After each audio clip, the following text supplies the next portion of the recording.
En matière de placement, la diversification est primordiale et nécessite de définir une allocation d'actifs personnalisée. Prendre le temps de déterminer l'enveloppe juridique et fiscale de son investissement est aussi une étape essentielle. Le compte extraordinaire, le plan épargne en action, l'assurance vie, chacun de ces modes de détention présente des caractéristiques adaptées à différents objectifs. Aujourd'hui, nous faisons le point sur le plan épargne retraite.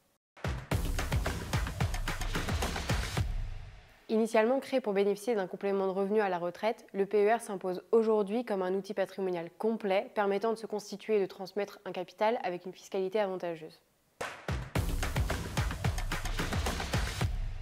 Le PER se distingue principalement par son avantage fiscal à l'entrée, les sommes versées pouvant être déduites du revenu imposable dans la limite de plafond relativement favorable. Pour les salariés, le montant déductible correspond à 10% des revenus professionnels de l'année précédant le versement, dans la limite de 37 094 € pour 2025. Ce plafond annuel peut être majoré des plafonds non utilisés au cours des 3 dernières années et il est en plus possible de mutualiser ces plafonds avec ceux de son conjoint. Les travailleurs non salariés, quant à eux, peuvent déduire 10% de leurs bénéfices imposables de l'année, majorés de 15% de ce dernier dans certaines limites. La déduction maximale pour 2025 peut atteindre jusqu'à 87 135 €. En pratique, le gain fiscal est égal au montant versé sur son PER multiplié par son taux marginal d'imposition. Ainsi, une personne imposée au taux de 45% qui réalise un versement de 10 000 € bénéficie d'une économie d'impôt de 4 500 €. Attention cependant, les contribuables qui supportent la contribution différentielle sur les hauts revenus, CDHR, n'ont pas d'avantage à réaliser un versement sur un PER, l'économie d'impôt sur le revenu étant exactement compensée par une hausse de la CDHR. Le PER peut être alimenté par des versements libres ou programmés et en matière d'univers d'investissement, il n'a rien à envier aux autres modes de détention. Une grande diversité de solutions y est souvent proposée, permettant une gestion fine des capitaux investis sans frottement fiscal lors des arbitrages entre les supports, le PER étant une enveloppe de capitalisation. Même le fonds en euros ne supporte pas les prélèvements sociaux alors qu'ils sont dus chaque année dans le cadre de l'assurance vie.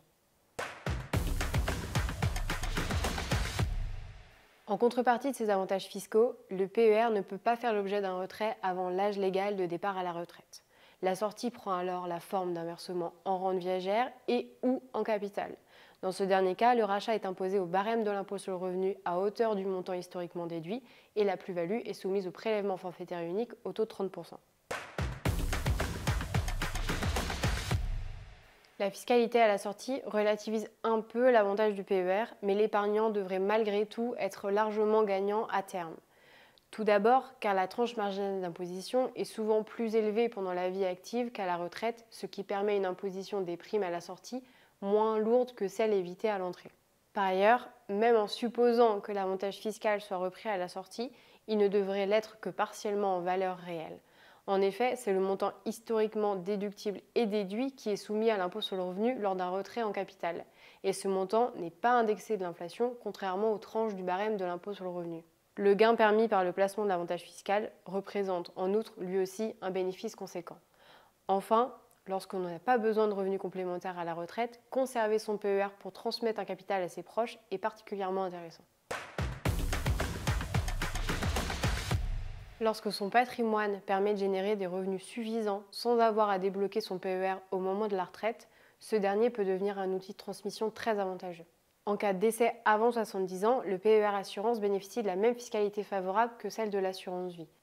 Mais même après 70 ans, il reste intéressant pour la transmission puisque la sortie du PER par décès ne remet pas en cause l'avantage fiscal gagné sur les primes versées et les plus-values latentes du placement sont exonérées de prélèvements sociaux contrairement à l'assurance vie. Pour l'ensemble de ces caractéristiques, le PER est recommandé pour les personnes actives, imposées dans des tranches supérieures du barème de l'impôt sur le revenu et bénéficiant d'une capacité d'épargne. Il viendra judicieusement compléter l'assurance vie dans la gestion de son patrimoine.